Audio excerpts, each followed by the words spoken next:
Assalamualaikum warahmatullahi wabarakatuh. Selamat siang semuanya.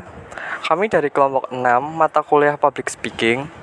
Pada kesempatan hari ini, kami akan melakukan wawancara terkait topik public speaking, khususnya mengenai proses dan pengalaman narasumber dalam menjadi seorang public speaker. Pada kesempatan hari ini, kami akan mewawancarai Kasiko, mahasiswa semester 3 dari program studi sastra Inggris yang telah beberapa kali menjadi MC di berbagai acara.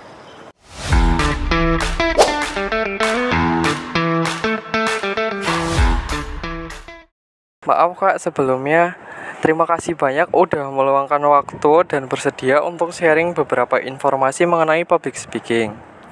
Untuk memulai wawancara kita kali ini, aku pengen tahu dulu nih Kak, sebelum tampil, hal pertama apa yang Kakak perhatikan dari audiensnya? Mungkin kalau hal pertama dari audiens itu kita melihat siapa audiensnya sih, karakteristiknya lah. Semisal kalau audiensnya itu tipe orang yang aktif untuk tanya jawab, itu mungkin kita bisa memulai percakapan itu dengan menanya audiensnya terlebih dahulu. Tetapi kalau audiensnya itu kayak jarang berbicara atau aktif, kita perlu memulai suatu kesan yang lebih interaktif gitu. Oke Kak, berarti setelah tahu audiensnya seperti apa, pastinya itu juga berpengaruh ke cara Kakak menyiapkan skrip sebagai MC kan. Tapi kalau temanya sudah ditentukan oleh panitia, bagaimana Kakak menyelesaikan materi atau alur pembawaan agar tetap selaras dengan audiens? Sebenarnya itu yang panitia itu bakal ngirim apa dulu ya, seperti RDA terlebih dahulu, sama itu panitia itu akan menyiapkan TOR itu term of reference, yaitu bagaimana acara ini mau dibawa kemana gitu. Terus yang pertama itu kita nggak perlu menyiapin, seharusnya itu udah disiapin sama panitia. Panitia itu cuman perlu briefing dari kita, terus kita mengolahnya lagi gitu. Jadi kita sebagai MC nggak perlu menyiapkan apa-apa sih, tinggal kita perform aja di hari hanya. Oke Kak, jadi kan materinya udah siap tuh. Otomatis kita juga harus siap dong buat berbicara di depan audiens. Nah, ngomong-ngomong soal berbicara di depan audiens nih Kak, biasanya itu Kakak menggunakan metode atau teknik apa sih saat menjadi MC biar penyampaiannya itu lebih menarik dan lebih enak didengar oleh audiens?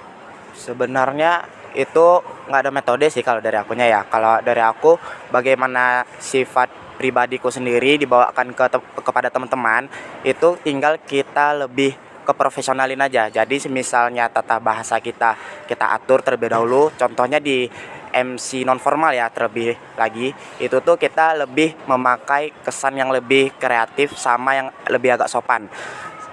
Palingan itu aja sih. Lebih ke kayak temen mungkin gitu ya Kak? Iya. Oke Kak, kalau tadi kita udah bahas tentang teknik yang Kakak pakai saat tampil sebagai MC, sekarang aku penasaran nih, dari semua teknik yang pasti ada pada momen-momen itu, pasti ada selalu ya momen-momen yang enggak selalu mulus gitu. Boleh diceritakan nggak Kak, kendala apa yang pernah Kakak alami selama menjadi MC, dan gimana strategi Kakak untuk ngehandle masalah-masalah itu? Yang sering aku alami sebagai MC itu masalahnya mungkin terkait ke audiens ya, mungkin kepada audiens yang kurang interaktif. Contohnya, misal kita memberi pertanyaan ke audiens nih, nah kebanyakan dari audiens itu malah kayak diam aja. Itu tuh aku menanggulanginya. Semisalnya kan aku seringnya sepasangan tuh sama MC, jadi aku berkomunikasi dulu, saling lempar-lemparan kepada satu MC-nya, nanti baru kalau audiensnya kelihatan lebih lebih tertarik pada omongan kita, baru kita tanyakan lagi. Kemungkinan besar itu audiensnya bakal menjawab. Sama palingan aku ngelihat dulu audiensnya, kalau semisalnya nggak memungkinkan audiensnya untuk kita tanya kayak gitu, palingan aku lebih ke kesan untuk direct aja, nggak ada pertanyaan langsung interaktif kepada audiensnya. Oke, kalau tadi kita sudah bahas kendala yang pernah dihadapi dan bagaimana cara mengatasinya. Dari pengalaman itu pasti ada pelajaran yang kebawa terus ya Kak. Tentu ada poin penting yang bisa disimpulkan dari pengalaman Kakak. Menurut Kakak, apa hal terpenting yang harus dimiliki seorang public speaker? Menurutku cuman 3 aja sih. Yang pertama, kita harus percaya diri terlebih dahulu. Yang kedua, kita harus berani berani untuk mengutarakan. Sebenarnya kan untuk MC sebagai non formal itu kan kita nggak ada teks atau skrip gitu. Jadi kita bermain dengan otak untuk mengkreativitaskan bahasa yang kita buat.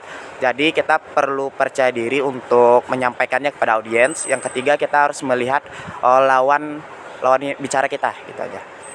Oke Kak, setelah kita tahu apa aja hal penting yang selalu Kak Ziko pegang saat berbicara di depan umum, aku mau lanjut ke konteks penggunaannya nih Kak.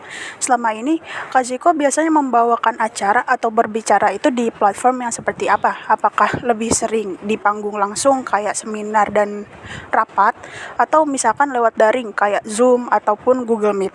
Biasanya itu aku selalu di offline ya, seperti pas adanya seminar atau event kegiatan yang memerlukan pembawaan dari MC. Tetapi kalau kayak daring itu aku belum pernah sih. Setelah tadi kita bahas soal platform yang Kak Ziko gunakan selama menjadi public speaker, sekarang aku mau masuk ke bagian yang gak kalah penting, yaitu pendekatan komunikasi Kak Ziko gitu, yang kakak gunakan sebagai MC ya. Salah satunya yang paling sering dipakai untuk menilai efektivitas komunikasi adalah model REACH kan. Respect, empathy, audibility, clarity, dan humility. Nah, kelima aspek ini tuh biasanya dipakai untuk melihat sejauh mana seorang public speaker, dalam hal ini Kak Ziko, mampu membangun komunikasi, menyampaikan pesan dengan jelas, dan menjaga kenyamanan audiens gitu. Nah, ngomongin soal REACH, gimana nih Kak Ziko mengaplikasikan prinsip REACH saat menyampaikan materi sehingga komunikasi Kak Ziko tuh tetap efektif terlepas dari platform yang kakak gunakan gitu. Sebenarnya kalau tadi ada yang reach ya. Reach itu berarti menggapai si mohon maaf. Apa? Ini kayak singkatan gitu. REACH, R-nya respect, I-nya empathy, A-nya audibility, terus C-nya clarity, dan H-nya humility gitu. Jadi kesimpulannya itu apa? Jadi ini tuh untuk kayak menilai efektivitasnya gitu, untuk seorang public speaker mampu membangun koneksi, menyampaikan pesan dengan jelas, dan menjaga kenyamanan audiens gitu. Oke. Yang pertama itu, jadi pertanyaannya? Jadi pertanyaannya itu gimana Kak Ziko mengaplikasikan hal-hal ini tadi, membangun koneksi tadi, menyampaikan pesan dengan jelas. Gimana Kak Ziko menyampaikan itu semua ke audiens Kak Ziko agar mereka tuh tetap nyaman gitu selama Kak Ziko menyampaikan materi. Oke, yang pertama balik lagi kita perlu tahu ini model acaranya seperti apa. Kalau acaranya itu formal berarti kita harus secara pelan-pelan. Yang maksudku pelan-pelan itu pertama kita membukanya dengan salam, terus kita kayak memberitahu dulu ini acaranya mau dibawa ke arah yang mana.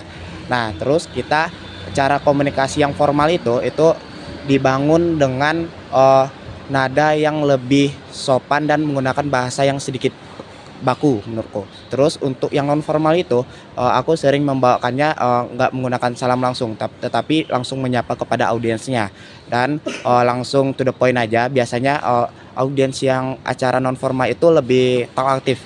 Jadi aku sering mengambil sikap untuk langsung bertanya kepada audiens. Biasanya kan walaupun template biasanya kan kita MC itu sering menggunakan halo apa kabar teman-teman, pasti kayak gitu. Palingan perbedaannya itu sih sama aku cara mengkomunikasikannya. Baik, terima kasih banyak untuk Kak Ziko atas penjelasan yang sangat insightful, khususnya terkait penggunaan REACH dalam proses komunikasi kakak saat menjadi public speaker. Dari jawaban-jawaban yang sudah disampaikan, kami jadi dapat banyak perspektif baru yang sangat bermanfaat. Sebagai penutup, kami ingin menyampaikan apresiasi sebesar-besarnya atas waktu dan pengalaman yang sudah Kak Ziko bagikan hari ini. Semoga wawancara ini bisa menjadi referensi yang berguna, tidak hanya bagi kami, tetapi juga bagi teman-teman lain yang ingin memahami lebih jauh tentang peran seorang MC dan public speaker. Baik, terima kasih sudah menonton. Assalamualaikum warahmatullahi wabarakatuh.